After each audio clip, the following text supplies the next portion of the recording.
probably, when you're learning to solve a Rubik's Cube, you weren't just doing it yourself and trying to figure it out. You mostly watched a YouTube video and get the algorithm. So Bitcoin mining, imagine you get a Rubik's Cube to your hand.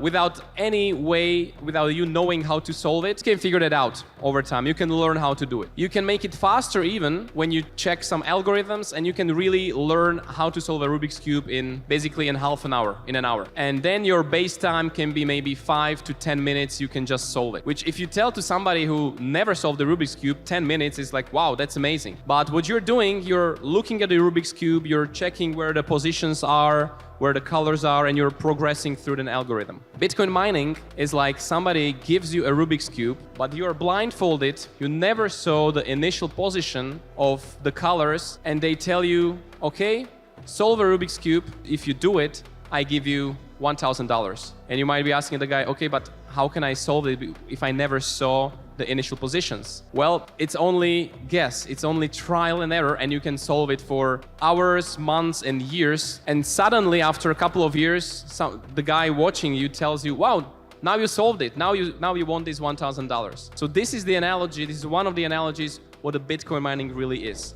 It's a random guessing without you knowing what is the initial setup, but you know how the target, where you're getting to, how it should look like, right? Because everybody, when you solve the Rubik's Cube, everybody can verify you really solved it. So you did the proof of work, but it was random, it was just guessing. I want to talk about why there is a Bitcoin mining, because it's a process that's a little bit complicated. Many people, it's very unintuitive for them. So initially we need to speak about like why we even have that. And the why is the most important part of it. So mining was designed to solve a problem. It's not just there to, you know, let's have fun, let's waste energy, let's boil the ocean, you know, how all the environmentalists are going to tell you. It's really there to solve a problem of decentralized network. So what was the problem? What was the initial problem? Maybe you know something that's called Hashcash. Anybody heard of Hashcash before?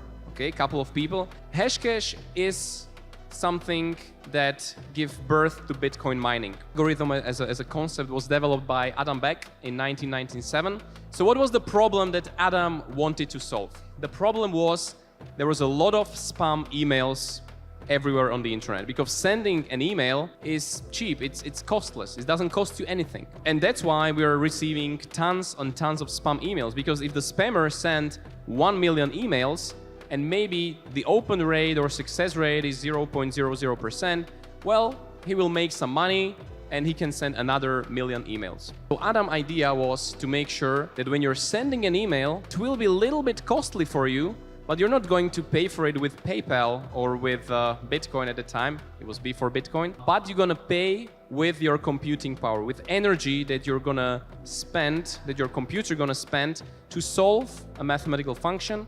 And when the computer solves it in a couple of seconds or milliseconds, then the email can be sent and everybody can verify that you really did the work, that your computer really did the work on that. So analogy that we can use is using a post stamp. This is a beautiful one from Czech Republic, where we are right now. Imagine if sending postcards or letters was inexpensive, was like free. You know, you would have so much spam in your post box, which sometimes we do. But imagine that for sending a postcard, you need to buy a stamp for some amount of money. So suddenly it becomes costly. So what the Hashcash was doing was putting a stamp on an email, on an envelope, to make sure that there is a cost connected to sending something, to sending a digital information. And suddenly it made it costly, and suddenly the spammers were not anymore incentivized to send millions of emails, because computing of all these millions of emails would be as costly and the return on investment would be marginal or negative. Hashcash is something like putting a stamp on the envelope when sending an envelope. The first problem, or the first something that mining solved, was a problem of transaction ordering. If you look here, this is a very vague and basic representation of a decentralized network, and something that we call the double spend. So imagine if bitcoins could be spendable, and you can just create bitcoins on your computer for free, suddenly I can use one Bitcoin, pay in a beer shop, the other Bitcoin, the same Bitcoin, the copy of it to pay it in the pizza, and I send this information to different participants in the network. So one computer thinks, okay, this Bitcoin was spent for pizza, and he sends this information all around the network. But the other computer in the other part of the world thinks that the Bitcoin was spent for a beer.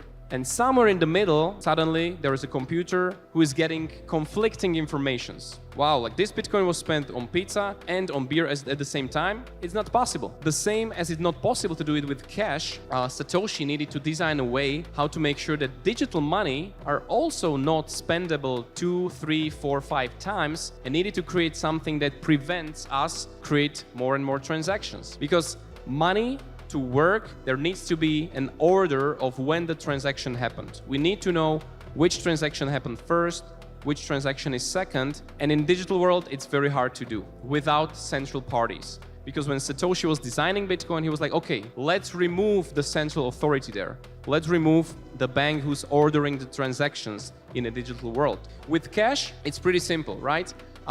Cash doesn't have this problem because if I want to get or give $100 to somebody, I need to receive it first. I cannot give it without me receiving. So this transaction, me getting $100 needs to be first, and me sending $100 needs to be second. So in cash, it's pretty easy. In digital world, it was difficult. One thing that mining solves is how to order the transactions. We have something called blockchain. I think you heard about that. But to make sure that nobody can create more blockchains and we have one single truth, the mining was introduced to make creation of money hard and connected to reality and to physical reality of energy.